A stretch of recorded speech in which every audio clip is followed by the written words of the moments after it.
Աստվածաշնչի երկրորդ պատվիրանը ասում է հետևյալը. «Քեզ համար կուտք չշինես»։ Այս պատվիրանը մեզ սովորեցնում է, որ Աստծուն երկրպագությունը պետք է ուղղված լինի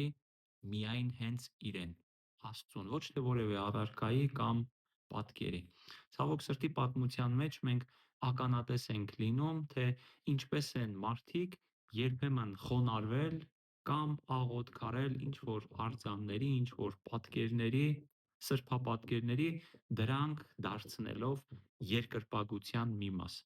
Բայց Աստված ցանկանում է, որ հավատը հիմնված լինի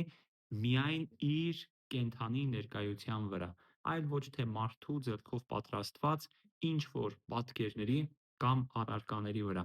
Երկրորդ պատվիրանը մեզ այսօր էլ կոչ է անում պահել Աստծուն մեր երկրպագության միակ կենտրոնում։ Ուզում եմ, որպեսզի հիշեք, սիրելի ընկերներ, որ երկրորդ պատվիրանը խորհուրդ է տալիս մեզ, որպեսզի մենք հեռու մնանք երկրպագության այլ առարկաներից,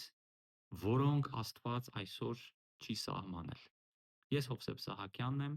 7-րդ օրվա Ադվենտիստների եկեղեցու հովիվ։ Եթե ձեզ դուր եկավ այս տեսանյութը, կարող եք կիսվել և հավանել։